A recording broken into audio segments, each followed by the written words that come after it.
दोस्तों, वादे के मुताबिक हम लोग आज पढ़ने वाले हैं आर्टिकल 15 और 16। हालांकि आर्टिकल 15 हमने अच्छी तरीके से पढ़ लिया था और हमने कहा था कि हम आरक्षण को अच्छे से समझेंगे और आगे बढ़ेंगे। देखिए, हमने आर्टिकल 15 को अच्छे से समझ लिया था, सारे आर्टिकल्स को, जिसमें से 3 मूल संविधान में थे और 3 बाद में जोड़े गए, जिनमें आरक्षण के विचार भी जोड़े गए। ठीक है, इसमें सबसे पहले आरक्षण दिया गया SC/ST वालों को, पहले संविधान संशोधन 1951 के तहत। उसके बाद हम समझते हैं आरक्षण। आरक्षण 3 क्षेत्रों में दिया जा रहा है इस समय। राजनीति के क्षेत्र में, सेवाओं में भी दिया जाता है, शिक्षा संस्थानों में एडमिशन लेते समय भी दिया जाता है। राजनीति में हम देखते हैं कि कुछ सीटें निश्चित कर दी जाती हैं कि एक अमुक जाति के लोगों को ये सीट निर्धारित रहेंगी। जैसे राजनीति में महिलाओं को भी आरक्षण दिया जाता है। ठीक है, सेवाओं में जब सरकारी नौकरियां प्रदान की जाती है तो उसमें भी एक विशेष आरक्षण दिया जाता है, सेवाओं का आरक्षण हो जाता है। शिक्षा संस्थाओं में एडमिशन लेते समय, जैसे IIT हो गया, नीट हो गया, इन सब एग्जाम्स में कॉलेज में एडमिशन लेने से पहले भी आरक्षण का प्रावधान किया गया है। अब यहाँ से हम समझते हैं आर्टिकल 16 को। ठीक है, आर्टिकल 16 के पहले क्लॉज में क्या लिखा हुआ है?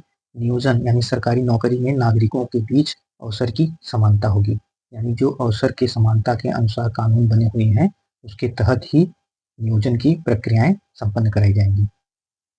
ठीक है, और आर्टिकल 16 क्लॉज 2 में क्या लिखा है? नियोजन में धर्म, जाति, वंश, मूल, जन्म स्थान आदि के आधार पर भेदभाव नहीं किया जाएगा। हमने आर्टिकल इसमें भी देखा था, आर्टिकल 15 क्लॉज 1 में धर्म, मूल, वंश, जाति, लिंग या जन्म स्थान के आधार पर भेदभाव नहीं होगा। ठीक है, सेम चीज यहाँ भी लिखी गई, सेम बात नहीं लिखी गई है। यहाँ पे नियोजन के लिए कहा गया है, यानी नियोजन के अर्थ में इस तरह का भेदभाव नहीं किया जाएगा। और यहाँ पे व्यवहार के अर्थ में लिखा गया है कि किसी व्यक्ति के साथ इस तरह का व्यवहार नहीं किया जाएगा। और भी चीजें हैं, वहां भी आपको भेदभाव नहीं करना है, लेकिन यहाँ पे मुख्यतः नियोजन के अर्थ में दिया गया है। आर्टिकल 16 क्लॉज 3 समझते हैं। इसमें क्या लिखा है? संसद कानून बनाकर निवास को रोजगार की शर्त बना सकती है। यानी निवास के आधार पर लोगों को रोजगार मिलेगा या नहीं मिलेगा और शर्त बना सकती है। जैसे अमुक व्यक्ति इस राज्य का है तो उसे वरीयता दी जाएगी। इस प्रकार के अनेक शर्त बना सकती है। आर्टिकल 16 क्लॉज 4 ये मूल संविधान में नहीं था। आर्टिकल 16 क्लॉज 4, ठीक है, ये तो मूल संविधान में था। आगे हम देखेंगे कि इसमें आर्टिकल 16 क्लॉज 4A और आर्टिकल 16 क्लॉज 4B ये आगे जोड़े गए, इसको हम आगे समझेंगे। ये संशोधन के द्वारा जोड़े गए हैं। ठीक है, इसमें हम देखते हैं क्या, इसमें पिछड़े वर्ग हेतु राज्य अधीन नियोजन में विशेष प्रावधान जैसे आरक्षण किया जा सकता है। यानी जो राज्य अधीन नियोजन है, ठीक है, उसमें पिछड़े वर्ग के लिए आरक्षण दिया जा सकता है, यानी विशेष प्रावधान किए जा सकते हैं। अब यहाँ एक समस्या उठती है कि ये पिछड़ा वर्ग क्या है? संविधान में इसको किसी भी तरीके से परिभाषित नहीं किया गया, तो समय समय पर लेकर इसके लिए विवाद उठते रहे। ठीक है, अभी हम आगे समझते हैं कि ये पिछड़े वर्ग को किस प्रकार से संविधान निर्माताओं ने, मतलब हमारे नेताओं ने उसको किस तरीके से परिभाषित किया, विभिन्न आयोग बनाए गए। ठीक है, अगला देखते हैं कि हम आर्टिकल 16 क्लॉज 5, इसमें क्या लिखा है? धर्म संस्था संबंधित पद उस धर्म के अनुयायियों हेतु आरक्षित किए जा सकते हैं। यानी धर्म से संबंधित कोई संस्था में पद है, ठीक है, तो वो उस धर्म के अनुयायियों के लिए आरक्षित किए जा सकते हैं। जैसे धार्मिक स्थल हो गया, मंदिर हो गया, मस्जिद हो गया, तो संबंधित धर्म से संबंधित व्यक्ति को ही वहां पे नियुक्त किया जा सकता है। इस तरह का आरक्षण किया जा सकता है। ठीक है, ये हमारे टॉपिक्स थे जो हमने भी शुरुआत की थी। उससे पहले हमने देखा था कि आर्टिकल 15 को हमने पढ़ लिया, 16 को हमने पढ़ लिया। अब हम समझेंगे पिछड़ा वर्ग क्या है, आरक्षण का लेकर आयोग की सिफारिशों को देखेंगे और मंडल आयोग को देखेंगे, EBC को समझेंगे कि पहले किस तरह से आर्थिक आधार पर आरक्षण प्रदान किया गया, इंदिरा शाहनी केस को समझेंगे, नागराजन केस को, कैरी फॉरवर्ड और बैकलॉग को भी समझेंगे, आरक्षण के प्रकार हॉरिजॉन्टल और वर्टिकल को भी समझेंगे। ठीक है, तो आगे बढ़ते हैं दोस्तों। हम देखते हैं कि पिछड़ा वर्ग सबसे बड़ा प्रश्न, संविधान में ये तो कह दिया गया कि पिछड़े वर्ग को आरक्षण दिया जा सकता है, लेकिन उसमें किसी प्रकार की परिभाषा नहीं दी गई कि पिछड़ा वर्ग किसको कहा जाए। तो हम यहाँ से समझते हैं कि आरक्षण का पूरे इतिहास को समझते हैं। ठीक है, जैसा कि हम जानते हैं कि पूना पैक्ट जब हुआ था तो उसमें गांधी और अंबेडकर जी के बीच समझौता हुआ था। उसके अनुसार SC/ST वालों को विशेष विशेष छूट दिए जाने थे, तो उनको तो पहले से ही मतलब आरक्षण प्रदान रहा, मतलब मूल संविधान बना और पहले संविधान संशोधन 1951 में पहले संविधान संशोधन के तहत SC/ST वालों के लिए विशेष प्रावधान का आयोजन किया गया। ठीक है, उसके बाद हम आगे बढ़ते हैं और देखते हैं 1953 में आरक्षण से संबंधित क्या घटनाएं घटी। ठीक है, तो आर्टिकल 16 क्लॉज 4 में पिछड़े वर्ग हेतु आयोग बनाने के लिए सबसे पहले प्रथम पिछड़ा वर्ग आयोग या फिर कालेलकर आयोग का गठन किया गया। ठीक है, इसमें इसकी अध्यक्षता किसने की? हंसराज गंगाराम अहीर करके कोई व्यक्ति थे, इन्होंने इसकी अध्यक्षता की और इन्होंने 1955 में अपनी रिपोर्ट प्रस्तुत की। लेकिन उनकी रिपोर्ट उतनी तरीके से सटीक न थी जिस वजह से इस पे कार्य ना किया जा सका। उन्होंने हिंदुओं का ही मात्र जिक्र किया था और धर्म के लोगों को छोड़ दिया था, इस वजह से इस पे इतना एक्टिवली कार्य नहीं किया जा सका। उसके बाद 1979 में द्वितीय पिछड़ा वर्ग आयोग का गठन किया गया, जिसको मंडल आयोग कहा गया। पीपी मंडल जी थे, उन्होंने ही इसकी अध्यक्षता की थी, इस प्रकार इनका नाम मंडल आयोग कहा गया। इन्होंने 1980 में अपनी रिपोर्ट प्रस्तुत की। ठीक है, इन्होंने पिछड़ा वर्ग को निर्धारित करने के लिए आधार क्या बताया? जाति को बताया। उन्होंने बताया कि जाति को पिछड़ा वर्ग का आधार बनाया जा सकता है और उसके आधार पर इसको वर्गीकृत किया जा सकता है। इसके आधार पर इन्होंने 3743 जातियों की सूची बताई, जिन्हें ओबीसी कहा जाए। ठीक है, तो ओबीसी इन्होंने किस तरीके से परिभाषित किया कि सभी जातियां जो भी भारत में उस समय थी, ठीक है, सभी जातियों हैं, उनमें से सवर्णों को और SC/ST वालों को अगर निकाल दिया जाए तो जो शेष जातियां बचती हैं वो ओबीसी कही जाएंगी और इनको आरक्षण का देखते हैं आगे कि मतलब उनकी रिपोर्ट को मान करके आरक्षण कौन देता है कौन नहीं देता है।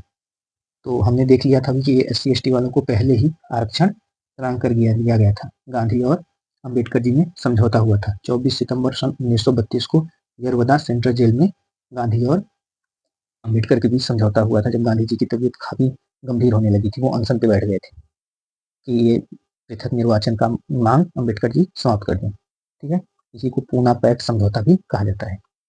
आगे बढ़ते हैं हमने देख लिया 1979 में इन्होंने 1980 में अपना रिपोर्ट प्रस्तुत कर दिया।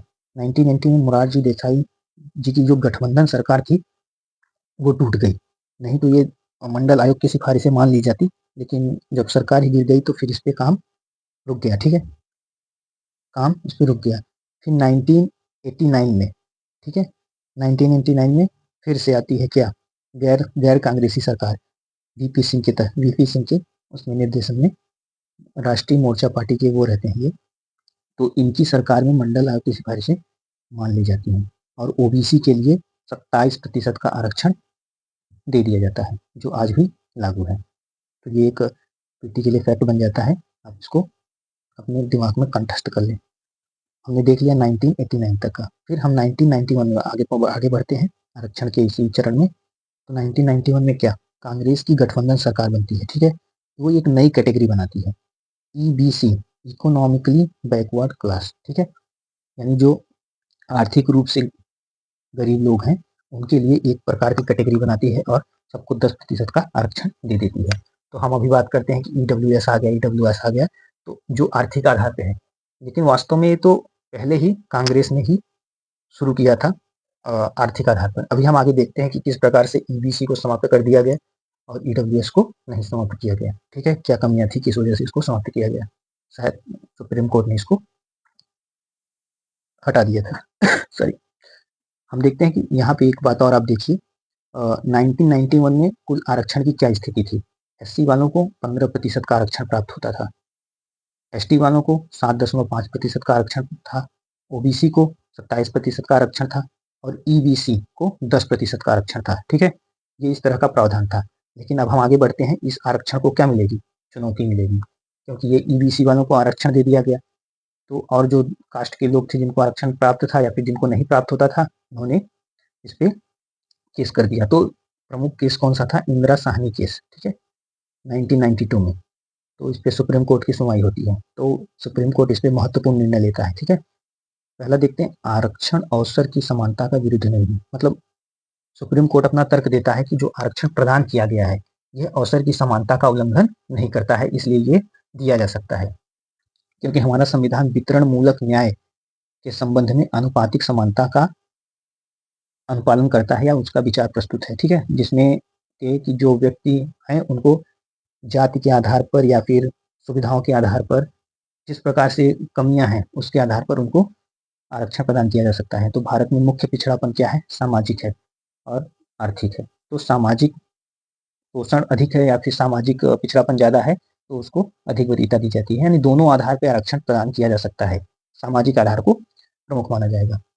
जाति को आरक्षण का आधार बनाया जा सकता है, यानी जाति के आधार पर आरक्षण दिया जा सकता है, क्योंकि जो हमारे समाज में शोषण है उसका सबसे प्रमुख कारण क्या है? जाति है। जाति व्यवस्था के कारण ही व्यक्तियों में ऊंच नीच या फिर छोटे बड़े होने का भावना है, जिसकी वजह से इसको मुख्य आधार बनाया जा सकता है। भारत में मुख्य पिछड़ापन सामाजिक है, ऐसा सुप्रीम कोर्ट ने अपने तर्क दिया।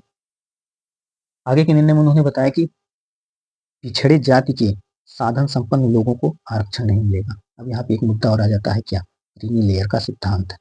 तो सुप्रीम कोर्ट ने यहाँ पे क्या दिया कि जो पिछड़े जाति के लोग हैं यानी ओबीसी के लोग हैं, उनके अंदर भी जो साधन संपन्न लोग हैं यानी जो क्रीमी लेयर हैं, मलाईदार व्यक्ति हैं, जिनके पास खूब सारा पैसा आ गया है लेकिन फिर भी वो जाति के नाम पर आरक्षण लिए जा रहे हैं, तो उनको आरक्षण नहीं मिलेगा। और इसका निर्धारण कौन करेगा? इसका निर्धारण राज्य करेगा, जो वास्तव में राज्य कर नहीं रहा है या फिर करता नहीं है, इस पर एक्टिव नहीं है। तो ये सिर्फ अभी सैद्धांतिक रूप से ही प्रतीत हो रहा है। उन्होंने ये भी कहा कि ये मतलब ओबीसी वालों के लिए रहेगा, इसका निर्धारण राज्य करेगा। तो इसके लिए सरकार ने एक बार 1993 में स्थायी पिछड़ा वर्ग आयोग भी बनाया, जिसने 8 लाख की लिमिट की सिफारिश दी, लेकिन इस पर इतना कार्य हुआ नहीं। आगे आगे के 1, 2, 3 एक और अगला निर्णय देखते हैं इनका। मैक्सिमम आरक्षण 50% हो गई, यानी 50% इन्होंने लिमिट लगा दी, यानी अवसर की समानता को सुरक्षित रखने के लिए। ऐसा ना हो कि विभिन्न प्रकार के आरक्षण देते ही जाएं और इसको बढ़ाते ही जाएं और जो आरक्षण प्राप्त नहीं है उनके ही आरक्षण कम हो जाए और इनको अधिक आरक्षण मिल जाए। तो ऐसा भी नहीं करना है, तो इसको सुरक्षित करने के लिए इसको लिमिट लगाया गया कि 50% से अधिक आरक्षण नहीं दिया जा सकता। इस प्रकार से सुप्रीम कोर्ट ने ईबीसी आरक्षण समाप्त कर दिया। जब उसने बता दिया कि ये 50% ही हो सकता है, तो हम इसको पूरा जोड़ते हैं तो ये 59 समथिंग आता है, यानी 50% से अधिक हो जाता है। ये 50% से अधिक हो जाता है। इस कारण से सुप्रीम कोर्ट ने ईबीसी जो इकोनॉमिकली बैकवर्ड क्लासेस के लिए आरक्षण दिया गया था आर्थिक आधार पर, उसको समाप्त कर दिया। सुप्रीम कोर्ट चाहती तो इनके आरक्षण को भी हटा सकती थी, लेकिन सामाजिक आधार को वरीयता दी गई। इस वजह से सामाजिक आधार के आरक्षण को बने रहने दिया गया और आर्थिक आधार के आरक्षण को समाप्त कर दिया। ठीक है, और एक आगे बढ़ते हैं। तो पदोन्नति में आरक्षण नहीं होगा। सुप्रीम कोर्ट ने इंदिरा साहनी केस में ये भी निर्णय दिया कि जो पदोन्नति है उसमें आरक्षण नहीं होगा। अभी हम आगे देखते हैं किस प्रकार से संविधान संशोधन करके इसको फिर से शुरू किया गया और वर्तमान में तो लागू है ही। आरक्षण व्यवस्था का न्यायपूर्ण अवलोकन होगा, यानी इस पर सुप्रीम कोर्ट जा सकता है, न्यायिक पुनरावलोकन किया जा सकता है। कुछ गड़बड़ी होने पर न्यायालय इसको संज्ञान में ले सकता है। तो इसी से बचने के लिए आगे 9वीं अनुसूची जोड़ी गई, वो तो हम अच्छे से विस्तार से आगे पढ़ेंगे। ठीक है, आगे बढ़ते हैं। 77वां संविधान संशोधन, ठीक है, 1995 में 77वां संविधान संशोधन 1995 में किया गया। इसमें क्या किया गया? आर्टिकल 16 क्लॉज 4 जोड़ा गया। हमने कहा था कि कैसे जोड़े गए थे। ठीक है, तो 77वां संविधान संशोधन 1995 में, इसको ध्यान दीजिएगा, या पी के लिए इंपॉर्टेंट हो जाता है। ठीक है, इसमें क्या जोड़ा गया? इसमें क्या लिखा गया कि एससी व एसटी के लिए पदोन्नति में आरक्षण हो सकता है। यानी अभी सुप्रीम कोर्ट ने पिछले निर्णय में इसको समाप्त कर दिया गया था कि पदोन्नति में आरक्षण नहीं होगा, लेकिन संसद ने इसे संशोधन करके आर्टिकल 16 क्लॉज 4 जोड़ा और उसके तहत इन्होंने ये कह दिया कि एससी एसटी के लिए पदोन्नति में भी आरक्षण हो सकता है। ठीक है, तो इसी आर्टिकल से संबंधित आगे भी इसमें कुछ चर्चाएं हुई। तो 2001 में क्या किया गया कि आर्टिकल 16 क्लॉज 4 में पुनः संशोधन किया गया, यानी इसके अंदर संशोधन किया गया। ऐसा नहीं कि एक नया आर्टिकल जोड़ा गया, इसी आर्टिकल के अंदर संशोधन किया गया। इसमें क्या किया गया? सुप्रीम जो एससी एसटी हैं, शेड्यूल कास्ट और शेड्यूल ट्राइब के लोग हैं, तो इनके पदोन्नति में आरक्षण होगा। साथ ही वो आरक्षण परिणामी ज्येष्ठता के नियम पर आधारित होगा। परिणामी ज्येष्ठता का नियम क्यों लगाया गया, क्या जरूरत थी इसकी?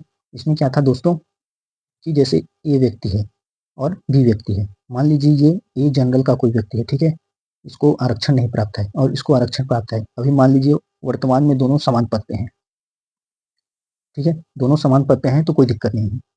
लेकिन मान लीजिए 10 साल बाद आरक्षण के कारण बी को क्या मिल गया, बी को उच्च पद मिल गया, मान लीजिए बी प्लस हो गया। अब यहाँ पे ए क्या हो गया, जूनियर हो गया, ठीक है। बी अभी तो दोनों समान पद पे थे, लेकिन 10 साल बाद क्या हुआ, आरक्षण की वजह से बी उच्च पद पे आ गया और ए समान पद पे ही रह गया, तो ये जूनियर हो गया। अब जो रूल है उसके अनुसार क्या है कि 10-15 वर्ष के बाद व्यक्ति का पदोन्नति होगा, ठीक है। लेकिन भाई साहब जो बी थे इनका पहले ही हो गया आरक्षण की वजह से, 5 ही साल में यानी 10 ही साल में हो गया। जब 15 साल बीतेंगे, ठीक है, 15 साल में ये क्या हो जाएगा, ये उच्च पद पे आ जाएगा, ठीक है। और बी भाई साहब कहाँ रहेंगे, बी प्लस में ही रह जाएंगे। तो जो बी भाई साहब हैं अब ये जूनियर हो गए और ए भाई साहब सीनियर हो गए। कहाँ, अभी ये इनको सल्यूट कर रहे थे, अब ये इनको सल्यूट करेंगे। तो इसमें ये विवाद हमेशा बना रहता था, कभी वो आगे कभी वो पीछे, कभी वो आगे कभी वो पीछे, तो ये व्यवस्था में पूरा घालमेल हो जाता था। तो इसके लिए लगाया गया क्या, परिणामी ज्येष्ठता का नियम। परिणामी ज्येष्ठता का नियम लगाया गया। इसके तहत क्या किया गया कि आरक्षण में पदोन्नति प्राप्त SC ST व्यक्ति जो हैं उनकी ज्येष्ठता स्थायी हो जाएगी, यानी वो अगर उच्च पद पे पहुंच जाते हैं तो उनको वहीं पे फिक्स कर दिया जाएगा, तो उनको उनकी कमी नहीं होगी, वो जूनियर नहीं होंगे, ठीक है। आगे बढ़ते हैं। अभी देखिए हम देखते हैं कि इसको चुनौती दी गई आगे। 2001 हमने देख लिया। 2006 में एम नागराजन केस होता है जिसमें 77वें संविधान संशोधन यानी आर्टिकल क्लॉज 4A को चुनौती दी जाती है कि ये सही नहीं है, इसमें आरक्षण नहीं होना चाहिए इसमें, क्योंकि ये इससे क्या प्रभावित हो जाती है, योग्यता नहीं है तब भी उच्च पद पे चले गए व्यक्ति।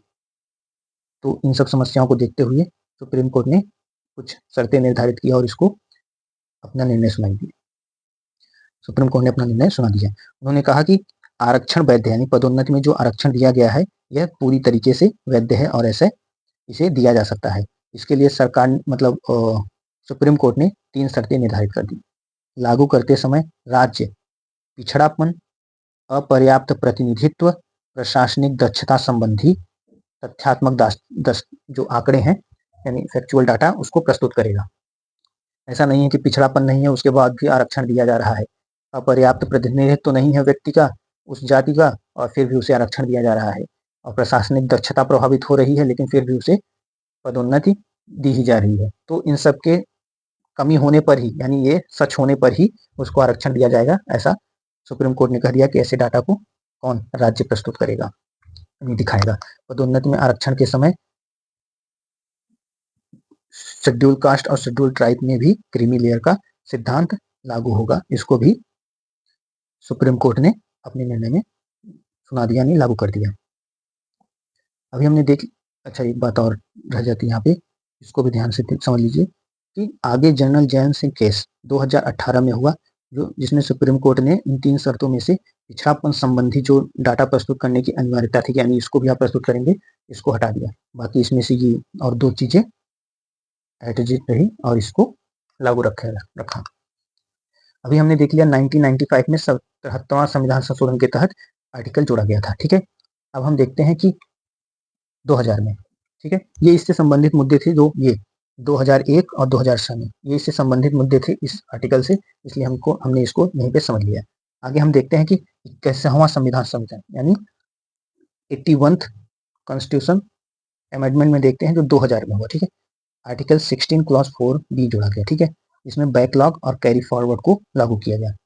बैकलॉग क्या है, यानी जो किसी शिक्षा संस्थान में या फिर कहीं पर भी आरक्षण दिया गया है किसी जाति को, तो यदि उस जाति में उससे संबंधित सीटें फुल नहीं हो पाती हैं, यानी किसी वर्ष किसी भी कारण से शेष रह जाती हैं, वो सीटें उनके लिए आरक्षित रहेंगी और वो आगे यानी अगली वर्ष जब वैकेंसी आती है तो उसके साथ उसको प्लस करके आगे उनको आरक्षण दिया जाएगा। इसको जो सीटें बचती हैं उसको बैकलॉग कहा जाता है और आगे जो ये प्रक्रिया अपनाई जाती है यानी बढ़ाने की अगले साल के लिए, उसे कैरी फॉरवर्ड कहते हैं, ठीक है, हिंदी में अग्रनयन का सिद्धांत कहते हैं।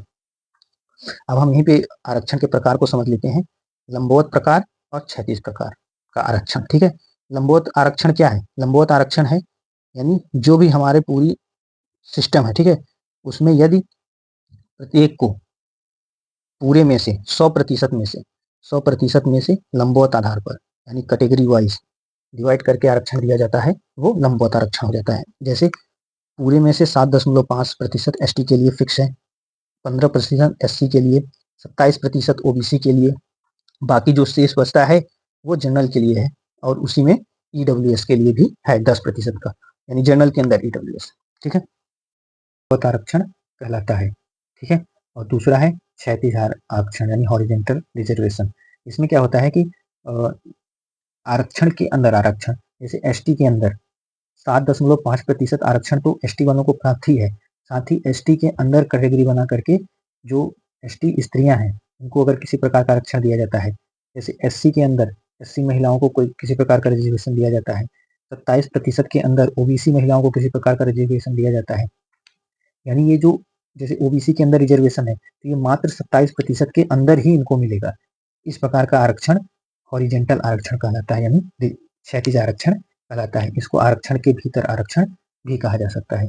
और जैसे लंबवत आरक्षण में जैसे स्त्रियों को देना होगा आरक्षण, तो नई कैटेगरी बना करके दी जाएगी, और इसमें सभी की सभी स्त्रियां यानी 100% में से अगर 2% मान लीजिए दे दिया जाता है, तो 100% में से 2% का आरक्षण स्त्रियों को मिलेगा। और यहाँ पे जैसे 15% के अंदर एससी को दिया जा रहा है, एससी स्त्रियों को, तो 15% का 2% दिया जाएगा। अगर इनको 2% का प्रावधान किया जाता है तो सपोज डेट कुछ भी किया जा सकता है। ठीक है, तो यहाँ तक हमने बड़े बड़े मुद्दों को समझ लिया।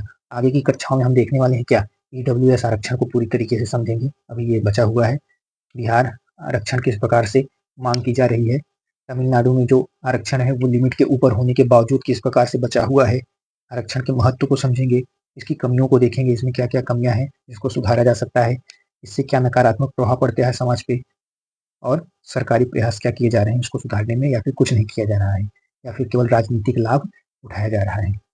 इन सभी मुद्दों को हम अगली कक्षा में देखेंगे। आज की कक्षा काफी बड़ी हो गई है, हमने बहुत कुछ सीख लिया। इसको आप 1-2 बार देखिएगा वीडियो, अच्छे से नोट्स बना लीजिएगा, बहुत सारे प्रश्न आसानी से फंस जाएंगे।